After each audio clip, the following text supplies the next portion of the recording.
तो आदाब, नमस्कार, गुड इवनिंग, सत श्री अकाल। एक बार फिर आप तमाम लोगों का स्वागत है। कहानियां ऐसी होती हैं जिनमें इतने उलझाव, इतने पेचोखम, इतनी सारी साजिशें, एक साथ एक के बाद एक। कहानी कहां से शुरू होती, कहां जाके खत्म होती है, पता ही नहीं चलता। और ये ऐसे ही एक उलझाने वाली कहानी है। एक इंसानी दिमाग कितनी तरह की साजिश रच सकता है, क्या क्या वो सोच सकता है, ये सारी इस कहानी में है। इश्क मोहब्बत के लिए न मालूम अब तक कितनी साजिशें रची गई, कितने खून हुए, ये हम सब जानते हैं। इस कहानी की जमीन भी मोहब्बत है, लेकिन उस मोहब्बत के साथ जो कुछ हुआ और एक दूसरी मोहब्बत को पाने के लिए जो कुछ किया गया, ये कहानी सच में उस मामले में बेहद अजीब है। कहानी की शुरुआत दो कैरेक्टर से होती है। एक का नाम गोकुल माचेरी या गोकुल एमजी, और दूसरी जो उसकी दोस्त, स्कूल में दोनों साथ पढ़ते थे, उसकी एक तरह से गर्लफ्रेंड। कहानी दिल्ली से शुरू होती है। गोकुल दिल्ली में पढ़ाई कर रहा था, हाई स्कूल, और इसके बाद वो कॉलेज गया और वहां उसने इंजीनियरिंग की। हाई स्कूल से लेकर कॉलेज तक गोकुल, जो कि साउथ इंडिया का केरल का रहने वाला था, लेकिन दिल्ली में स्टडी कर रहा था। धन्य बाबू एक लड़की थी जो उसके साथ स्कूल में भी थी और उसके साथ कॉलेज में भी थी। तो गोकुल और धन्य बाबू लगभग 2002 से 2007 तक करीब आए। 5 सालों में दोनों के बीच प्यार हुआ और सब कुछ ठीक चल रहा था। लेकिन 2007 में इंजीनियरिंग की पढ़ाई पूरी हो गई। गोकुल जो है वो दिल्ली में ही रह गया, और जो उसकी गर्लफ्रेंड है धन्य बाबू, वो वापस साउथ इंडिया लौट आई, कर्नाटक। 5 साल का जो रिश्ता था वो खत्म हो गया। दोनों में अब दूरियां आ गई, दोनों अलग अलग जिंदगी में दाखिल हो गए। इसके बाद गोकुल दिल्ली में नौकरी कर लेता है एक मल्टीनेशनल कंपनी में सॉफ्टवेयर इंजीनियर बनकर, और उसकी गर्लफ्रेंड जो धन्य है वो बैंगलोर आ जाती है और बैंगलोर में नौकरी कर लेती है। 2009 से 2011 के बीच में दोनों की जिंदगी में एक और फर्क आता है। गोकुल को किसी एक और लड़की से प्यार हो जाता है जिसका नाम अनुराधा है। वो रांची की रहने वाली थी, लेकिन उसकी पैदाइश बंगाल की थी। तो गोकुल और अनुराधा की मुलाकात दिल्ली में होती है। अनुराधा वहां पे एक इंस्टीट्यूट में टीचर थी, पढ़ाती थी बच्चों को। दोनों मिलते हैं, दोनों में प्यार हो जाता है। इधर धन्य जो है वो बैंगलोर पहुंचाती है, और बैंगलोर में भी उसे एक लड़का मिलता है। अब उन दोनों में दोस्ती हो जाती, फिर प्यार हो जाता है। उस लड़के का नाम था साजू जोज। इसके बाद तकदीर ऐसा खेल करती है कि उधर गोकुल की शादी अनुराधा से हो जाती है दिल्ली में, इधर धन्य बाबू की शादी साजू जोज से हो जाती है बैंगलोर में। शादी के बाद अब दोनों की अपनी गृहस्थियां चल रही थी, लेकिन इसी दौरान गोकुल को यह शक होता है कि अनुराधा का कोई ना कोई अफेयर है किसी के साथ, और यह शक बहुत हद तक आगे बढ़ जाता है। अनुराधा से बात भी करता है अनुराधा, लेकिन हमेशा मना करती है, लेकिन वो उसका शक जाता नहीं है। और इस शक की वजह से अनुराधा से अब उसकी दूरियां बननी शुरू हो जाती हैं।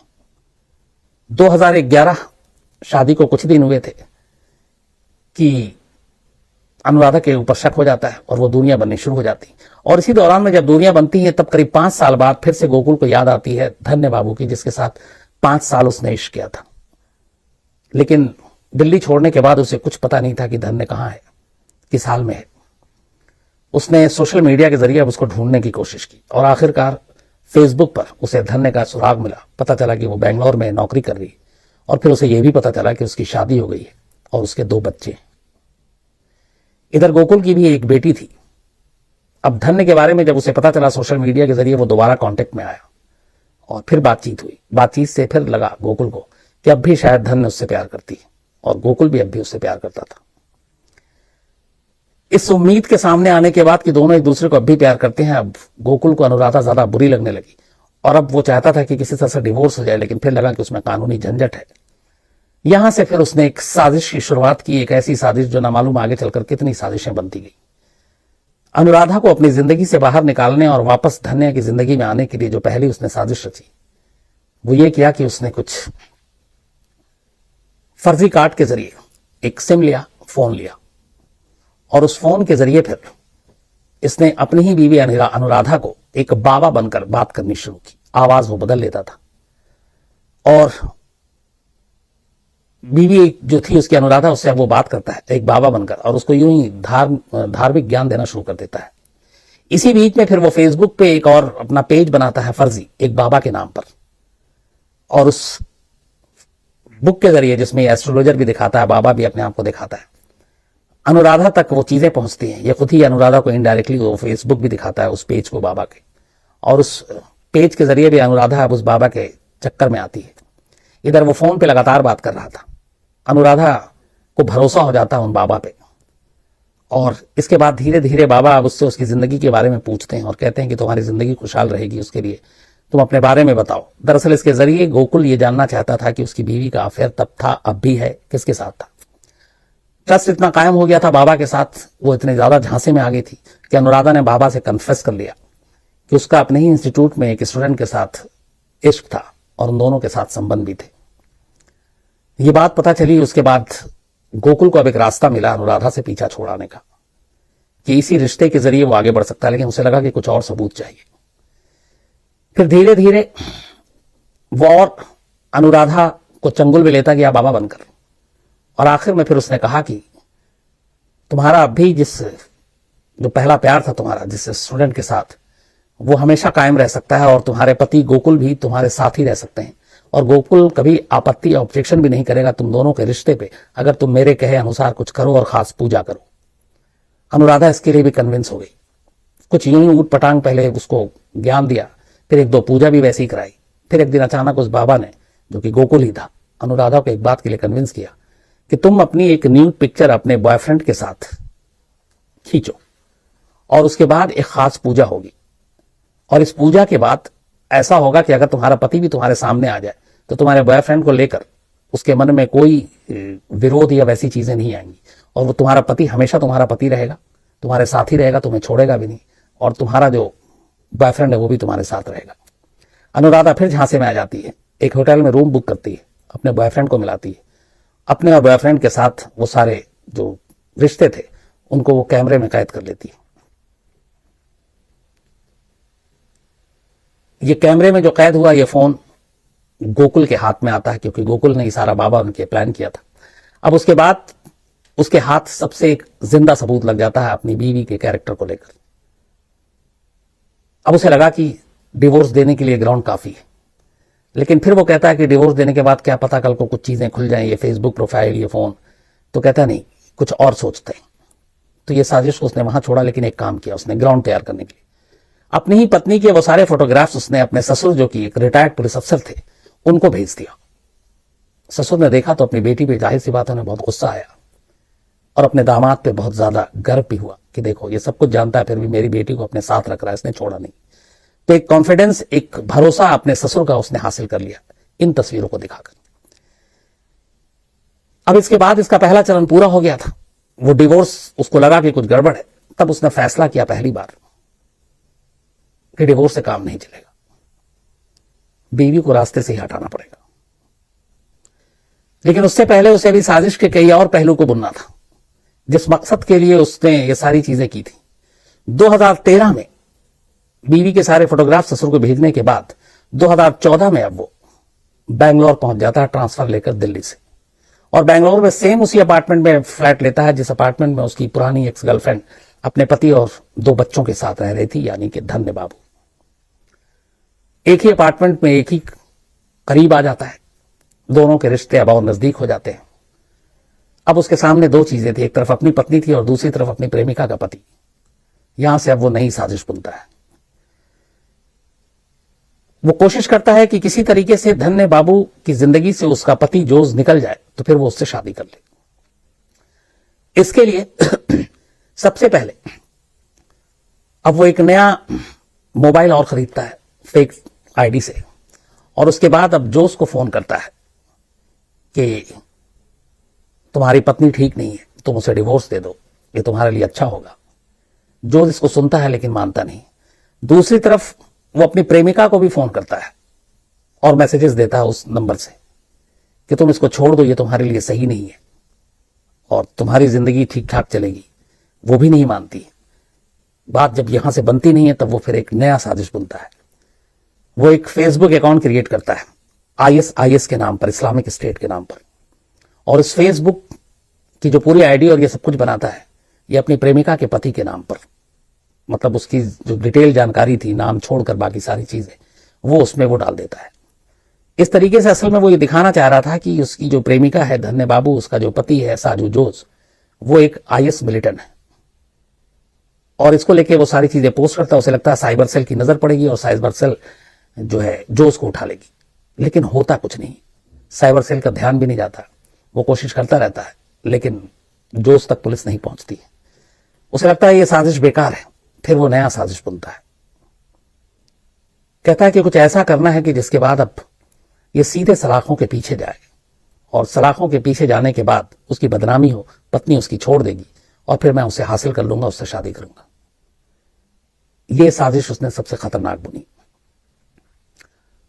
चूंकि वो उसी अपार्टमेंट में रहता था, प्रेमिका से मिलता भी था, उस घर में कुछ ऐसे मौके मिले जहां से उसने साजू जोश के पासपोर्ट, ID और मार्कशीट, इन सब को चुराया, उनकी फोटोकॉपी की, और उसके बाद वो सारी चीजें वापस भी रखा, और फिर उन सारी चीजों से उसने एक नया सिम खरीदा, एक नया फोन खरीदा।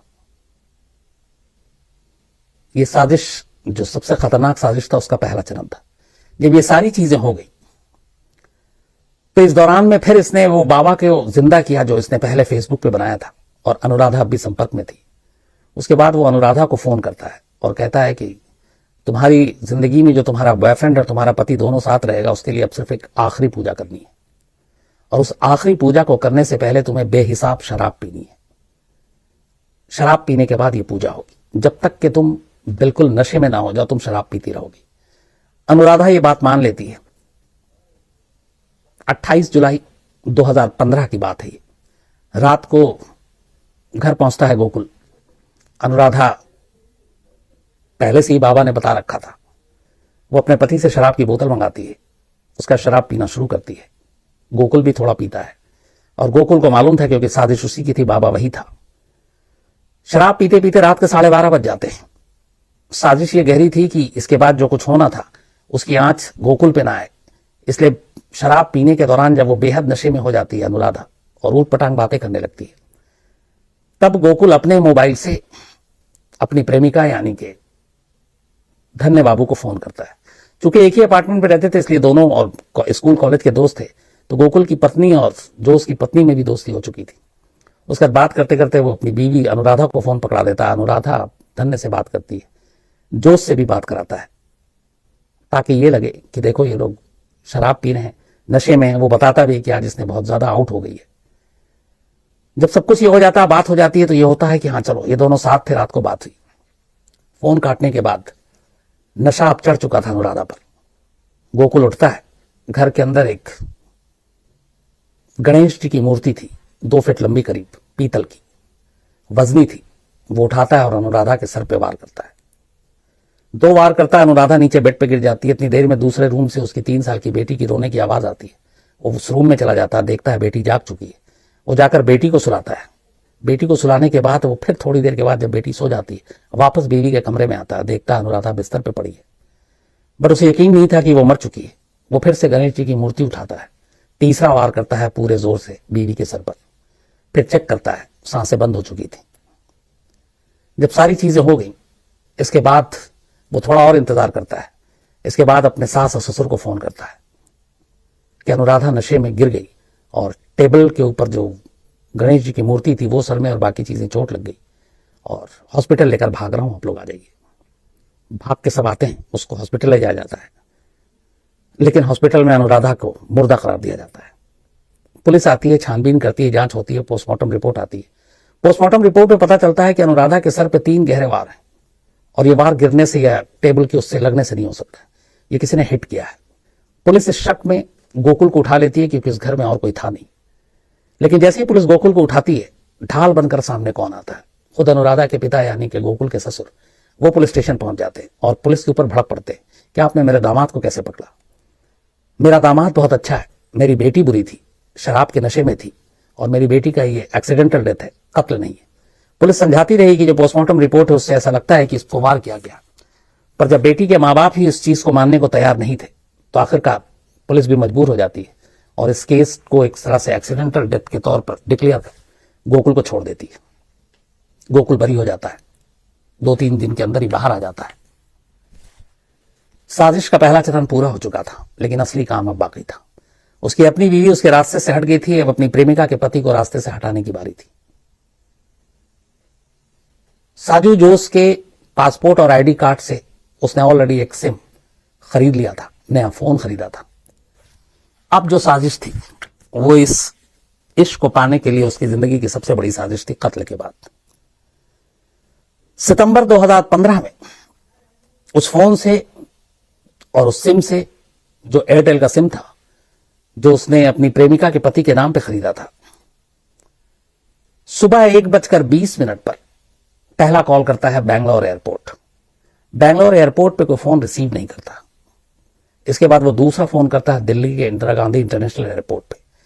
आईजीआई दिल्ली एयरपोर्ट पे फोन रिसीव हो जाता है। जो फोन उठाता है उसको ये जो चीजें कहता है वो ये था कि हमने 3 इंटरनेशनल फ्लाइट में बॉम्ब रखा हुआ है।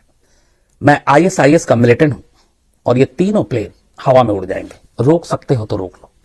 इसके बाद उसने बाकायदा उन 3 फ्लाइट की डिटेल दी फोन पर। पहली फ्लाइट थी जो हांगकांग जा रही थी, ये जेट एयरवेज की फ्लाइट थी।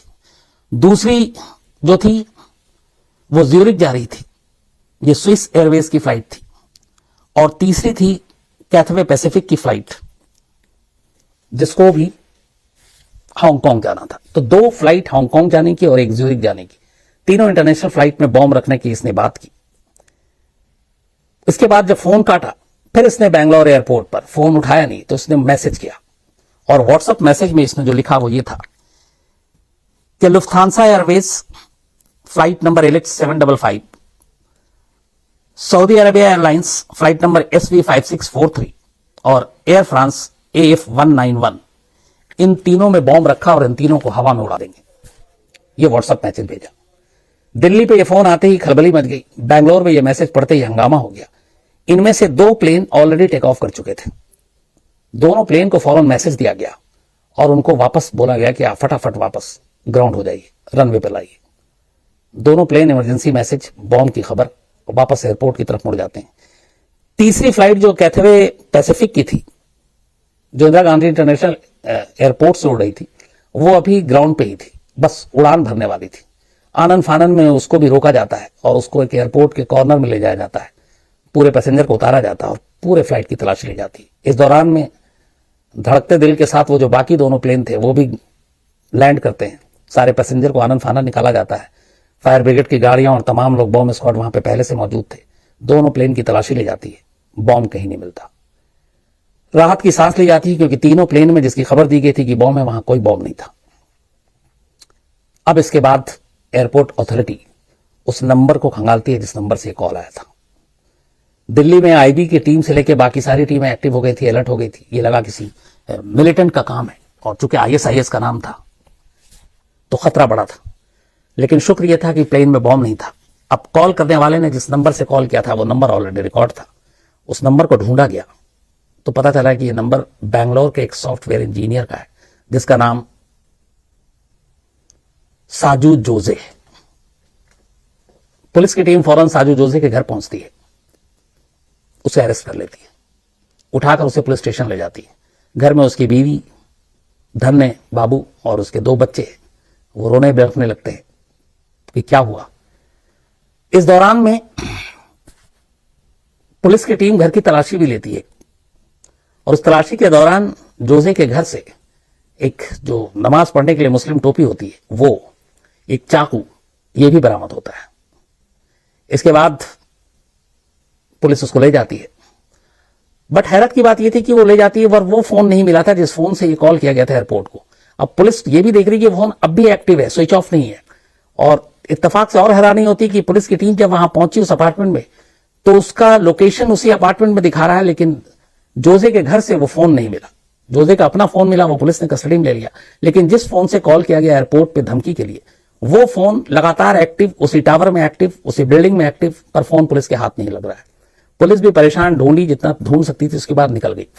पुलिस के जाने के बाद अचानक अब गोकुल पहुंचता है जोजे के घर, यानी अपनी गर्लफ्रेंड के घर। अपने आप को वो पूरी तरह से दिखाता है कि कितना परेशान है इस तरीके से उसके पति के साथ जो कुछ हुआ। पत्नी रो रही है, बच्चे भी रो रहे हैं। फिर वो उनको दिलासा देता है और कहता है चलो हम पुलिस स्टेशन में सच्चाई पता करते हैं कि क्या है। इसके बाद वो जोजे की गाड़ी में ही बैठाकर अपनी गर्लफ्रेंड उनके दोनों बच्चों को पुलिस स्टेशन की तरफ लेकर बढ़ता है। इधर पुलिस अब भी उस मोबाइल पे कॉल लगातार मिला रही है। अगली बार जब घंटी बजती है तो इस बार पुलिस चूंकि ट्रैक पे था, उसको सर्विलांस पे, तो देखती है कि मोबाइल मूव कर रहा है। अब जब मोबाइल मूव कर रहा है, वो इसकी वजह क्या हो सकती है, तो पुलिस उस मूवमेंट के थ्रू ट्रेस करती है। तो पता चला कि मोबाइल एक कार में है और पता चला कि वो कार जो है वो उसी जोजे का है जिसको पुलिस उठा कर ले गई है। तो जोजे पुलिस स्टेशन में है, लेकिन उसकी कार उसका दोस्त इस्तेमाल कर रहा है, गोकुल। पुलिस कार रोकती है, कार की तलाशी लेती है। कार के नीचे, कारपेट के नीचे से एक फोन मिलता है और ये वही फोन था जिस फोन से एयरपोर्ट को कॉल किया गया था। अब जोजे के कार से ये फोन बरामद हुआ तो जोजे के खिलाफ और भी पुख्ता सबूत मिला। पुलिस वो फोन लेकर आई, जोजे को दिखाती, वो नंबर दिखाती, वो साफ मना कर देता, कहता है कि मेरा ये फोन ही नहीं है ना, मेरे पास ये नंबर है। लेकिन पुलिस कहती है कि आपके आईडी से बाकायदा ये फोन खरीदा गया है और ये सिम कार्ड भी खरीदे गए। जोजे साफ मना करता है। इसके बाद पुलिस उस सिम कार्ड और फोन कहां से खरीदे गए उसकी जांच करती है। उस शॉप तक पहुंचती है, शॉप वाले को जोजे का फोटो दिखाती है, वो कहता नहीं ये साहब नहीं थे। तभी पुलिस को एक ऐसा गुलो मिलता है जो पूरी कहानी खोल देती है। जिस फोन से एयरपोर्ट अथॉरिटी को फोन किया गया था, इत्तेफाक से उससे 1-2 दिन पहले एक कॉल गोकुल ने अपनी गर्लफ्रेंड को भी कर दिया था। जब उसकी वाइफ के फोन के कॉल खंगाले गए जोजे की, तो उसमें से वो नंबर भी आ गया जिस नंबर से एयरपोर्ट अथॉरिटी में बॉम्ब के कॉल किए गए थे। अब यहां पे बीवी भी शक के दायरे में आ जाती है कि जिसने फोन किया ये तुम्हारे फोन पे उसका नंबर कैसे। तो वो कहती है मुझे नहीं मालूम, बट वो फिर बताती है कि ये नंबर से मुझे गोकुल ने कॉल किया था, गोकुल ये गलती कर गया था। इसके बाद गोकुल को पुलिस उठाती है, उससे पूछताछ करती है। इस दौरान में मोबाइल वाले ने भी बयान दे दिया कि हाँ, जिसने सिम कार्ड और फोन खरीदा था ये गोकुल था, ना कि जोजे था। फिर पुलिस गोकुल के घर पहुंचती है, उसके लैपटॉप को खंगालती है। उसके अंदर से वो सारी चीजें मिल जाती हैं, कैसे फेसबुक का प्रोफाइल बनाया गया था, कैसे फेक बाबा का वो बनाया गया था, कैसे ISIS के सारे वो पेज बनाए गए थे, कैसे उसमें साजू जोजे के डिटेल्स डाले गए थे। ये सारी चीजें चल रही थी। तो अब पूरा सबूत सामने था। पुलिस को यकीन हो गया कि इसमें साजू जोजे या उसकी वाइफ धन्य का कोई रोल नहीं है, बल्कि असली खिलाड़ी गोकुल है। अब कहानी सुनने की बारी थी। गोकुल थोड़ी देर के बाद टूट गया। फिर उसने पुलिस को जो कहानी सुनाई वो वही कहानी थी जो मैंने आपको शुरू से बताई, कि कैसे उसे एक लड़की से इश्क हुआ, फिर उसने शादी की, फिर उसने किसी और से शादी कर ली। वापस वो उसको पाना चाहता था, उसके पति को अपने रास्ते से हटाना चाहता था, अपनी पत्नी को अपने रास्ते से हटाना चाहता था। पत्नी का खून किया, पति को जेल भेजना चाहता था ताकि रास्ता साफ हो। इस होक्स कॉल की जांच के दौरान तब तक जिस पुलिस ने गोकुल को छोड़ दिया था उसकी वाइफ की एक्सीडेंटल डेथ को मानते हुए, जबकि खुद ससुर ने भी सपोर्ट किया था उसका, तब पुलिस को शक हुआ। उसके बाद फिर केस खुला उसकी वाइफ का, पूछा गया, फिर उसने एक्सेप्ट कर लिया। उसने कहा मैंने अपनी बीवी का भी कत्ल किया था। तो एक होक्स कॉल जिसके जुर्म में वो पकड़ा गया, उसके जरिए एक दूसरे जुर्म का खुलासा हुआ। जो एयरपोर्ट अथॉरिटी ने उसके ऊपर सेक्शन लगाए थे, उस सेक्शन में यह है कि जिस तरीके से प्लेन में इस तरह के होक्स कॉल और उससे जिंदगी खतरा और पैसेंजर की सुरक्षा को लेकर, उसमें मैक्सिमम लाइफ इंप्रिजमेंट की सजा का प्रावधान है। एक वो केस था, दूसरी तरफ बीवी के कत्ल का केस खुल गया जिसमें मैक्सिमम फांसी तक भी है। जेल चला गया वो, उम्र कैद की सजा हुई उसे, वो उम्र कैद की अब भी सजा काट रहा है। लेकिन इस कहानी का क्लाइमेक्स यहीं तक नहीं था। जब ये सारी चीजें हो गई, गोकुल खुद जेल चला गया, अपनी बीवी को अपने हाथ से मार चुका था, और उन दोनों की जो एक 3 साल की बेटी थी वो पूरी तरह से अनाथ हो गई थी, क्योंकि मां को तो बाप ने मार दिया और बाप खुद जेल चला गया। तो अब उसको कौन कैसे कैसे परवरिश करे। माँ बाप उसके बुजुर्ग थे गोकुल के। जो गोकुल की गर्लफ्रेंड थी धन्य बाबू और जोजे, जिस जोजे को फंसाने की कोशिश की गोकुल ने, क्योंकि उसके पड़ोस में था, उसे मालूम था कि मेरी बीवी का ये क्लासमेट रहा है, दोस्त हैं दोनों अच्छे। धन्य आगे बढ़ी, इसके अलावा साजू जोजे आगे बढ़ा। इन दोनों ने कहा कि अगर उनका परिवार चाहे तो इस बच्ची को हम लोग पालेंगे, हम इसकी परवरिश करेंगे अपने 2 बच्चों के साथ। शुरुआत में वो लोग कुछ दिन रहे भी। अब मैंने ट्राई करने की कोशिश की कि इस वक्त क्या सिचुएशन है, वो बच्ची कहाँ है, क्योंकि ये 15 से 5 साल हो गए, करीब 8 साल की हो गई होगी। तो वो अभी पता नहीं चला, मैं किसी दिन और कहानी में इसका जिक्र जरूर